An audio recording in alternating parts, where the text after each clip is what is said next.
Hello students, welcome है आप सभी का अल्फा मेंटर्स के ऑनलाइन मंच पे। स्टूडेंट्स, टॉपिक डिस्कशन कर रहे हैं pair of linear equation in two variable. Last lectures में आपने बेसिक इंट्रोडक्शंस के साथ में conditions for unique solution, many solution, no solution, also as intersecting lines, coincident lines, parallel lines, consistent and inconsistent, इन सारे बेसिक्स पे किस conditions में क्या कोएफिशिएंट रिलेशन होता है, ratios A1 upon A2, B1 upon B2 and C1 upon C2 पे आपने डिस्कशन किया था। नेक्स्ट चलते हैं सॉल्यूशन पार्ट पे। Whenever this point is discussed solution, so basically there are the two methods from which we can find the solution of the equation in two variables of pair. That first is graphical method and second is algebraic method. Okay students, solutions के basically दो types होते हैं, एक आपका graphical method, एक आपका algebraic method. Graphical method में जो 3 पॉइंट्स आपको बताए थे, either graphical representation of two equations as intersecting lines, parallel lines and coincident line, वो तो होता है ग्राफिकल रिप्रेजेंटेशन के अंदर सॉल्यूशन फाइंड आउट करने का तरीका। मतलब गिवन इक्वेशंस को पहले ग्राफ पेपर पे प्लॉट करते हैं और ग्राफ पेपर पे प्लॉट होने के बाद में कंडीशन आइडेंटिफाई करते हैं कि वो कौन सी सिचुएशंस को एग्जिस्ट करता है। एल्जेब्रिक मेथड के अंदर, एल्जेब्रिक मेथड में 3 मेथड है आपके, substitution method, elimination method,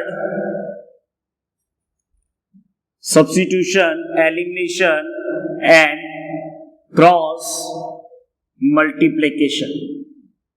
yes बेटा, elimination, substitution, elimination and cross multiplication, तो ये दो अलग अलग मेथड है सॉल्यूशन फाइंड आउट करने के लिए। ग्राफिकल रिप्रेजेंटेशन से सॉल्यूशन फाइंड आउट होता है, एल्जेब्रिक मेथड से सॉल्यूशन फाइंड आउट करते हैं। एल्जेब्रिक मेथड में 3 मेथड्स आपके सिलेबस में गिवन है, substitution method, elimination method and cross multiplication method.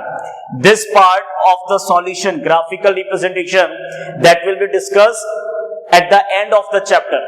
Graphical representation पे जो सॉल्यूशन परफॉर्म करने का तरीका होता है, that we will discuss at the end of the chapter. Right now in this lecture we will take the basic question related to the substitution method, one question based on the elimination method, that how the substitution method is implemented, how the elimination method is applied, and how the cross multiplication method is applied.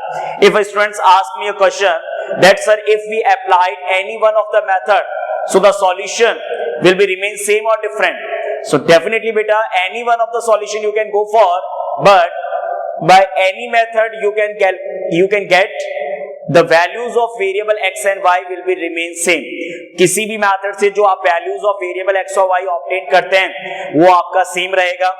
दूसरा important point, जो भी question में आप solution find out करते हो वो सारे आपके यूनिक सॉल्यूशन के मेथड पे ही परफॉर्म होते हैं। उसका रीजन सिंपल सा है, क्योंकि इनफाइनाइट मैनी सॉल्यूशन है, तो इनमें से किसी भी मेथड से इनफाइनाइट सॉल्यूशन का कोई आंसर एग्जिस्ट करता नहीं है। नो सॉल्यूशन है तो नो सॉल्यूशन का कोई आंसर एग्जिस्ट वैसे ही नहीं करता। तो एग्जाम में जो भी क्वेश्चन आता है, find the solution for x and y, solve for x and y by substitution method, solve for x and y by elimination method, and solve for x and y by the cross multiplication method. So let's consider each one method, one question, and then we will go for the word problem. After completing the word problem question and the end of the chapter, we will discuss the graphical representation. So write the question, solve for x and y by substitution method. देखिए बेटा, पहले मैं आपको general method बता देता हूं, इसके बाद में मैं क्वेश्चन से आपको बताता हूं। क्वेश्चन की हेडिंग यही है, solve for x and y by the substitution method. क्या करना है अपने को, पहले एक जनरल अप्रोच सीख लीजिएगा, उसके बाद में कैलकुलेशन स्टार्ट करते हैं। स्टैंडर्ड फॉर्म के इक्वेशन में a1x plus b1y plus c1 equal to 0, a2x plus b2y plus c2 equal to 0। एक तो इन कांस्टेंट पे एक चीज ऑब्जर्व कर लीजिएगा, that both constant in the solution, कभी क्वेश्चन में LHS पार्ट में होते हैं, कभी क्वेश्चन में RHS पार्ट में होते हैं। सब्स्टिट्यूशन या एलिमिनेशन में कोई प्रॉब्लम नहीं है, क्रॉस मल्टीप्लिकेशन में क्या करना है वहां पे आपको मैं कंडीशन एक्सप्लेन कर दूंगा। सो इन द सब्स्टिट्यूशन मेथड और in the elimination method either the both constant should be in the left hand side part or either the both constant is in the right hand side part, that will not affect our answer. Clear है? चाहे वो left hand side में है चाहे right hand side में है, वो answer को इफेक्ट नहीं करेंगे. Late consider the substitution method. तो सब्स्टिट्यूशन मेथड के अंदर जो भी आपके पास में वेरिएबल्स में इक्वेशन 1 और इक्वेशन 2 है, आपको करना क्या है, ध्यान से सुनिएगा. इक्वेशन 1 और इक्वेशन 2 में किसी एक इक्वेशन को आपको सेलेक्ट करना है, वो आपकी चॉइस है. जिस भी इक्वेशन को आप सेलेक्ट करते हो उस इक्वेशन से, फॉर एग्जांपल अगर मैंने इक्वेशन 1 को सेलेक्ट किया तो फ्रॉम इक्वेशन 1 को सेलेक्ट करने के बाद में आइदर फ्रॉम द इक्वेशन 1 और either from the equation 2 convert the variable x in terms of y और y in terms of x, that is again your choice. कौन से इक्वेशन को लेना है आपका चॉइस है. जो भी इक्वेशन लेते हैं उसमें x in terms of y और y in terms of x, वो भी आपका चॉइस. मैं दोनों कंडीशन बता देता हूं. सपोज दैट इक्वेशन 1 से अगर मेरे को x y में कन्वर्ट करना है तो a1x is equal two plus b1y उधर जाएगा माइनस b1y प्लस c1 उधर जाएगा minus c1 multiply a1 change into divide. ये तो हो गया x. अगर मैं सपोज दैट y कन्वर्ट करना चाहता हूं तो b1y is equal to minus a1x minus c1 multiply b1 change into divide. So either consider equation 1 और equation 2 and either change x in terms of y और y in terms of x. तो इसको बोलते हैं x का y में conversion, इसको बोलते हैं y का x में कन्वर्जन. तो जिस इक्वेशन 1 से आपने इन दोनों में से कोई एक प्रोसीजर फॉलो किया, इसके बाद में क्या करना है, अगर आप x y के टर्म्स में कंसीडर करते हैं तो जो रिमेनिंग सेकंड इक्वेशन है, जैसे फर्स्ट से लिया तो सेकंड इक्वेशन रिमेनिंग होगा और सेकंड से कन्वर्ट करते हैं तो फर्स्ट रिमेनिंग इक्वेशन है. तो जो अदर रिमेनिंग इक्वेशन है वहां पे आपको इस x वैल्यू को सब्स्टिट्यूट करना होता है. Substitute value of x from equation 1 in equation 2. Substitute value of y from equation 1 in equation 2 and we get. तो जैसे ही आप वैल्यू को सब्स्टिट्यूट करते हो, कंप्लीट एक्सप्रेशन आपका वेरिएबल y में हो जाएगा. अगर आप y वैल्यू सब्स्टिट्यूट करते हो तो कंप्लीट इक्वेशन 2 का एक्सप्रेशन x में हो जाएगा. Get the value of x and again by putting the value of x in this relation or either in this relation or either any one of the equation, get the value of another variable. Is it clear? So this is method called substitution method.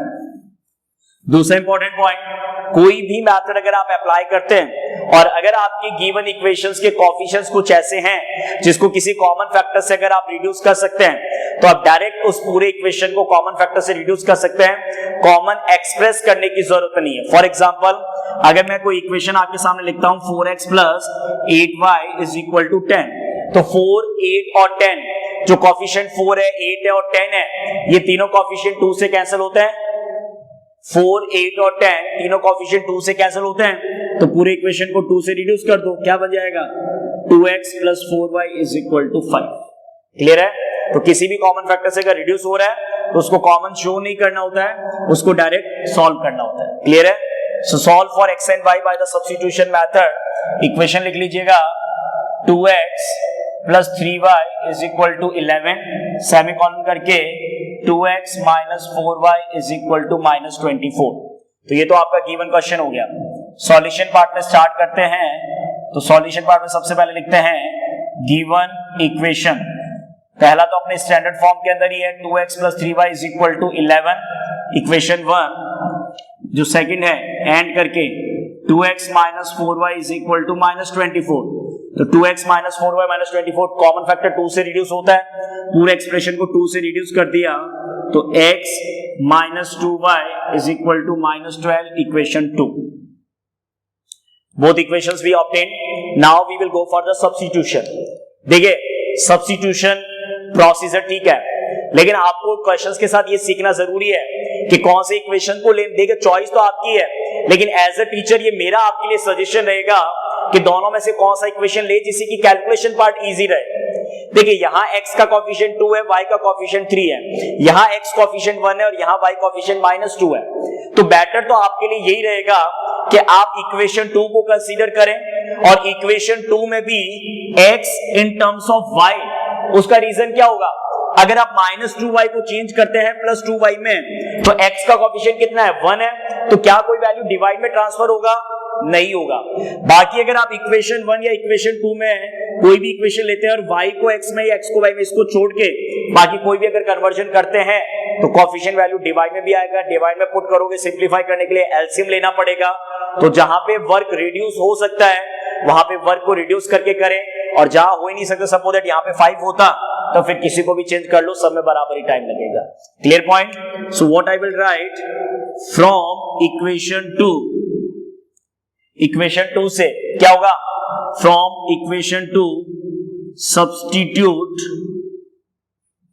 From equation 2 substitute, क्या substitute करना है बताइए? x is equal to 2y minus 12। कैसे आया ये? -2y change into RHS plus 2y, -12 already है। So from equation 2 substitute x is equal to 2y minus 12 in equation 1 we get. ये procedure आपको फॉलो करना है। किसी को कोई प्रॉब्लम? इक्वेशन 2 से x को कन्वर्ट किया y में और इसको इक्वेशन 1 में सब्स्टिट्यूट करते हैं, तो सब्स्टिट्यूट करने पे क्या मिलता है? We get. तो वी गेट करके एक्सप्रेशन देखिए, इक्वेशन 1 में 2x है तो 2 तो रहेगा, x का मतलब मल्टीप्लिकेशन, तो x का वैल्यू क्या पुट कर देंगे? 2y minus 12। आगे क्या एक्सप्रेशन में? Plus 3y is equal to 11। Open the bracket, 2 2 जा 4y, 2 12 जा 24 plus 3y is equal to 11। तो बताइए, कंप्लीट एक लीनियर इक्वेशन y वेरिएबल में बन गया।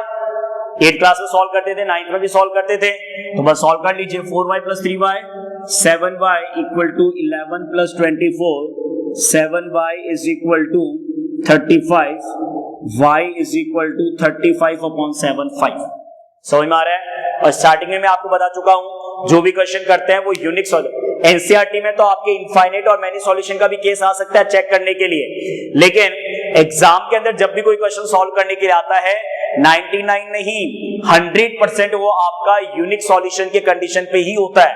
तो y वैल्यू 5 आ गया। अब y वैल्यू 5 को भी आप इक्वेशन 2 में पुट करो, वही इजी रहेगा आपके लिए।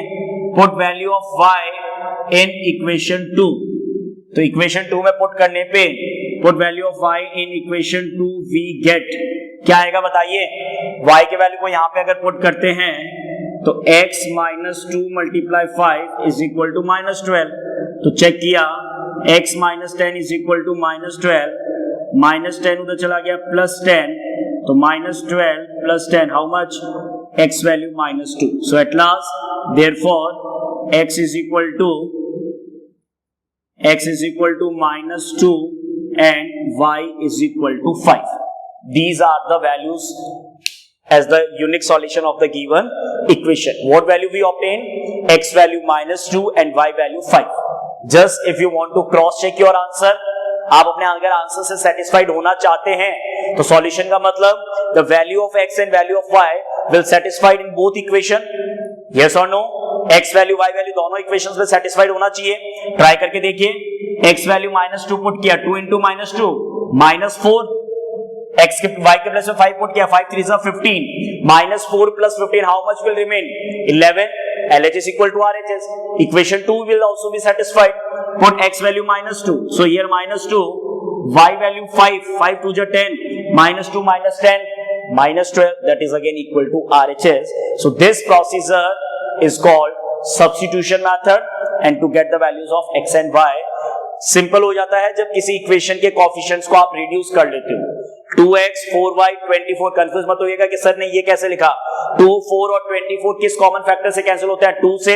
तो पूरे एक्सप्रेशन को कोई रीजन नहीं लिखना होता है, जिस भी इक्वेशन में कुछ कॉमन कोएफिशिएंट से कैंसिल हो सकते हैं, आप उनके कोएफिशिएंट्स को कैंसिल कर सकते हो। आपकी चॉइस है, नहीं करते तो कन्वर्ट करके भी कर सकते हो। तो इस तरीके से आपको सब्स्टिट्यूशन मेथड से इक्वेशंस को सॉल्व करना है। आई थिंक सभी स्टूडेंट्स को क्लियर हो गया होगा कि सब्स्टिट्यूशन मेथड से किस तरीके से इक्वेशंस को सिंप्लीफाई किया जाता है। क्लियर बेटा? Now let go for the solve for x and y by elimination. Solve for x and y by the elimination method.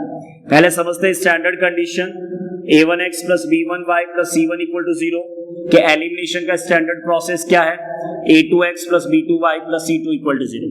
Yes students, elimination ध्यान से सुनना इस वर्ड को कि कैसे सेटिस्फाइड करते हैं कंडीशन के अंदर। एलिमिनेशन वर्ड का मतलब ये हो गया that in the given two equation, in question 1 and equation 2, any one of the variable we have to eliminate. Simplification का प्रोसेस कुछ ऐसा रखना है कि कुछ इस टाइप से आपको क्वेश्चन में अप्लाई करना होगा कि आप में से आइदर आप x वेरिएबल को एलिमिनेट करें और आइदर आप y वेरिएबल को एलिमिनेट करें। तो चॉइस स्टूडेंट्स का रहेगा दैट ही और she wants to eliminate variable x और variable y, first point. Second, if your choice is to eliminate variable x, so the coefficients of variable x should be same. If your choice is to eliminate variable y, the condition is the variable y coefficient should be same. Now the next point is that if the coefficients, the variable which we want to eliminate and the coefficient is not same, the variable which we want to eliminate and the coefficient is not the same, so convert this coefficient into the same value. And how is it possible to convert the two different numbers into the same number? By converting them into their LCM. How is it to be possible to converting the two numbers into the same number? Is it only possible by converting them into their LCM, and to converting the values into their LCM, we require to do the multiply. तो multiply जब करते हैं तो multiplication सिर्फ उस value से नहीं होगा, कंप्लीट इक्वेशन से होगा। फॉर एग्जाम्पल एक स्टैंडर्ड कंडीशन पर अगर बात करें तो यहाँ पे कोफिशिएंट a1 है, यहाँ पे कोफिशिएंट a2 है। अब मेरे पास में a1 और a2 कोई भी टू रियल नंबर्स है and I want to change the values of x coefficient into the same number. तो x कोफिशिएंट को सेम नंबर में कन्वर्ट करने के लिए कोई भी जो नंबर्स a1 और a2 है, सपोज दैट यहाँ पे तो अभी ये फिलहाल वैल्यूज a1 और a2 डिफरेंट नंबर्स है, तो जो भी इनका एलसीएम होता है उनके एलसीएम में कन्वर्ट करने के लिए इस पूरे इक्वेशन को मल्टीप्लाई करना है और इस पूरे इक्वेशन को भी उस वैल्यू से मल्टीप्लाई करना है। जैसे एग्जांपल के तौर पे अगर मैं यहाँ पे बात करूं तो आप इनडायरेक्टली ऐसा समझ सकते हैं कि जनरल कंडीशन के अंदर तो यही रहता है बेटा कि जो फर्स्ट इक्वेशन में कोफिशिएंट है उसको सेकंड से मल्टीप्लाई कर दो और जो सेकंड इक्वेशन में कोफिशिएंट है उसको फर्स्ट वाले के कोफिशिएंट से मल्टीप्लाई कर दो, क्योंकि a1 का जब a2 से मल्टीप्लाई होगा तब आंसर और a2 का जब a1 से मल्टीप्लाई होगा तब आंसर वो सेम आएगा। लेकिन ऐसा हर बार डिफिकल्ट पॉइंट पे जाने की जरूरत नहीं है, इसलिए बोलते हैं कि उनको उनके एलसीएम में कन्वर्ट कर दो।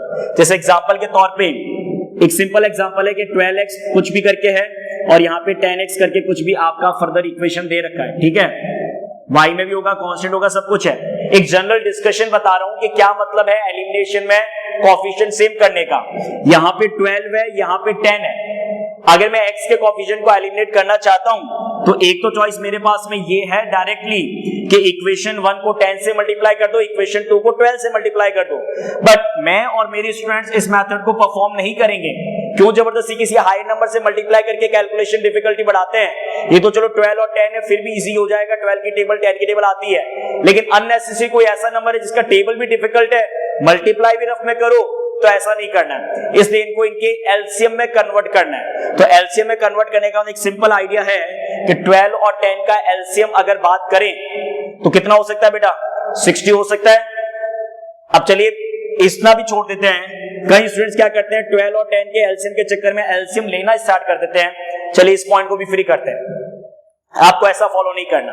आपको क्या फॉलो करना है देखिए, डायरेक्ट मैं आपको बताता हूं। यहाँ पे 12 है, यहाँ पे 10 है। आप इनडायरेक्टली ये समझिए कि आपने 12 को 10 से मल्टीप्लाई करना चाहा और 10 को 12 से मल्टीप्लाई करना चाहा। तो अब आप क्या करो, यहां पे देखिए कि 10 और 12 किस कॉमन फैक्टर से रिड्यूस होता है? 2 से, 5 टाइम, 6 टाइम।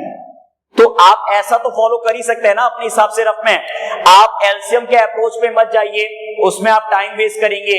तो आप डायरेक्ट क्या इंप्लीमेंट करना सीखिए कि जो भी कोफिशिएंट उनको आपस में इंटरचेंज कर देंगे, लेकिन अगर वो किसी कॉमन फैक्टर से रिड्यूस हो रहा है तो आप उसको रिड्यूस करके फिर मल्टीप्लाई करें तो वो अपना भी उनका एलसीएम बनेगा।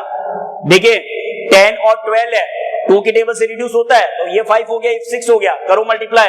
12 5 जा 60, 10 6 जा 60, बताइए तो 60 ही तो उनका क्या होता है? एलसीएम होता है। इसी तरीके से कोई भी वैल्यूज आ सकते हैं बेटा।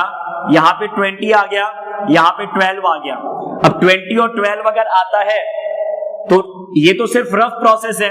रफ में आपने एक माइंड में आइडिया लिया कि सर ने जो समझाया था उसके अकॉर्डिंग पहला इक्वेशन 12 से और दूसरा इक्वेशन 20 से, लेकिन एक्चुअल जब लिखेंगे और जब सॉल्यूशन करेंगे तो 12 और 24 के टेबल से कैंसिल होते हैं कितने टाइम? 3 टाइम और 5 टाइम। तो इसका मतलब मेरा प्रोसीजर क्या रहेगा?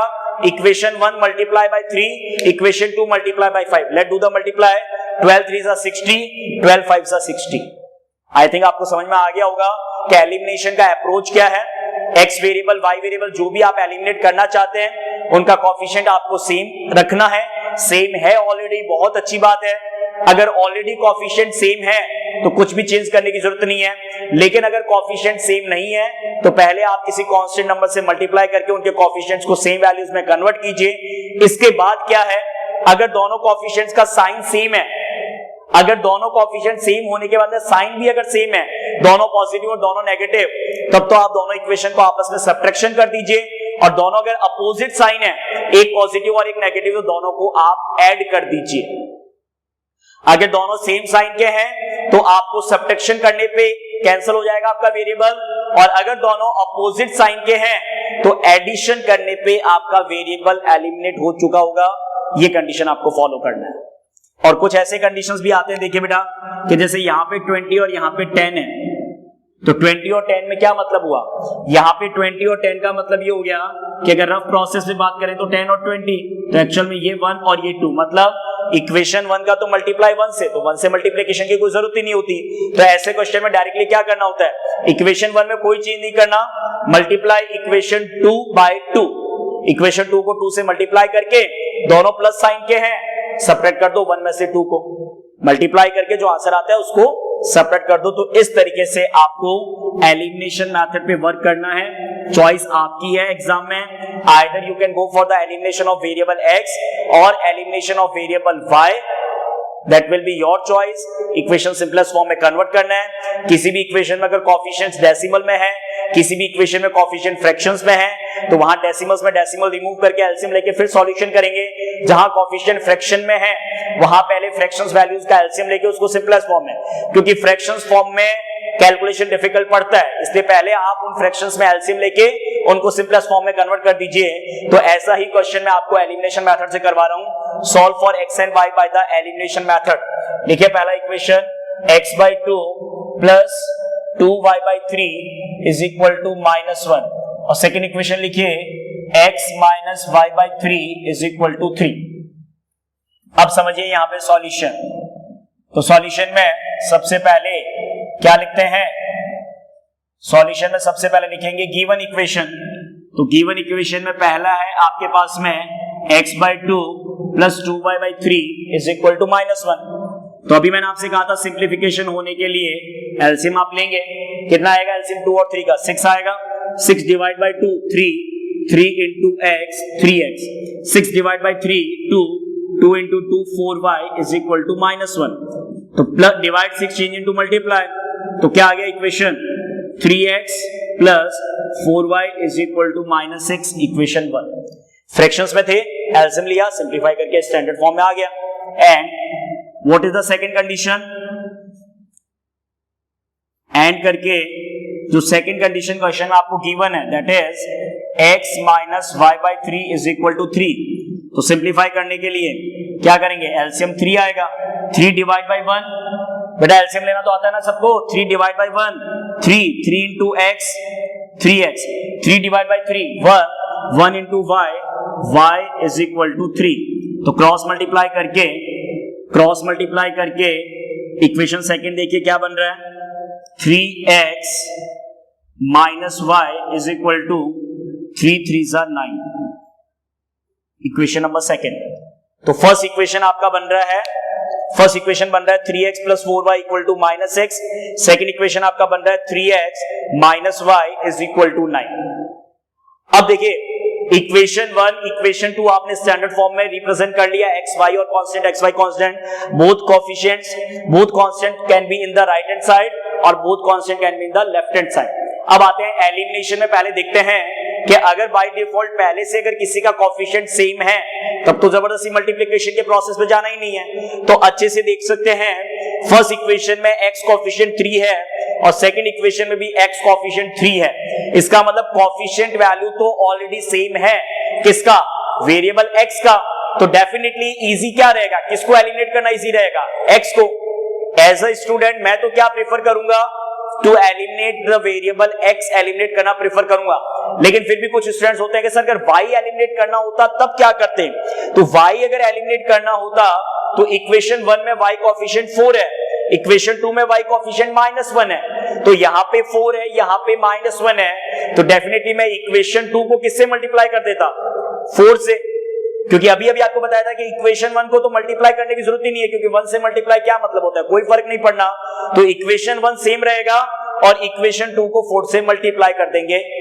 अब अगर y एलिमिनेट करते हैं तो अगर आपने इक्वेशन 2 को 4 से मल्टीप्लाई किया तो यहां वैल्यू प्लस का 4 है, यहां वैल्यू माइनस का 4 होगा मल्टीप्लाई होने के बाद में, तब तो करेंगे एडिशन।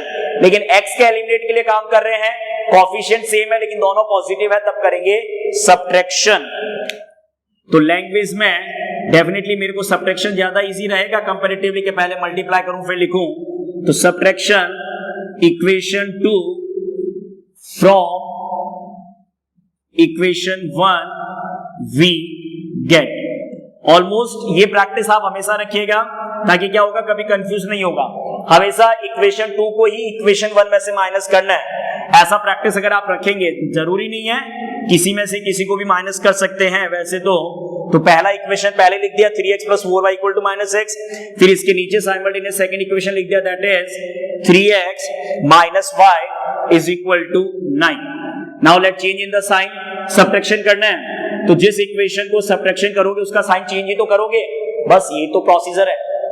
जिस इक्वेशन को सब्ट्रैक्शन करते हैं तो उसको लिख के और उसके वाले साइन को चेंज कर दो। तो ये प्लस अब माइनस हो गया, ये माइनस अब प्लस हो गया, ये प्लस अब माइनस हो गया, तो 3x से 3x तो कैंसिल हो गया, 4y + y + 4y + y 5y, 6 minus का 9 भी माइनस का -15, तो y = -15/5। How much, y -3। अब y अगर -3 है, पुट वैल्यू ऑफ y इन, कौन सी इक्वेशन में इजी रहेगा, फर्स्ट या सेकंड, किसी में भी पुट कर सकते हो, कोई फर्क नहीं पड़ता। Put value of y in equation second, क्योंकि दोनों में x का कोएफिशिएंट 3 तो यूज करना ही है। तो एक्सप्रेशन क्या बनेगा, 3x - y, तो माइनस है, y भी खुद माइनस का है, इक्वल टू में कितना है, 9 है, तो 3x माइनस +3 हो गया, इक्वल टू 9 हो गया। तो कंडीशन में 3x = 9 - 3 6 हो गया, तो x = 6/3 कितना आ गया, x = 6/3 कितना आ गया, 2। तो एट लास्ट देयरफॉर या हेंस करके जो भी आप लिखते हो, x = 2 and y = -3। What is the solution, x = 2 and y = -3। I think clear है स्टूडेंट्स। चेक करना चाहो तो चेक भी कर लो, वापस ही देखे सेटिस्फाइड करके देखते हैं। x 2 पुट किया, y -3 पुट किया, 3 2 जा 6, -3, 4 × -3 -12, तो प्लस का 6 माइनस का 12, -6 बचेगा, ये रहा। सेकेंड इक्वेशन में x2 3 2 जा 6, y -3, बाहर माइनस है, -1 प्लस, 6 + 3 9, LHS = RHS। तो ये अच्छे से आपको प्रैक्टिस करना है for the cross multiplication method, that we will discuss in the next class. Take care, thank you students.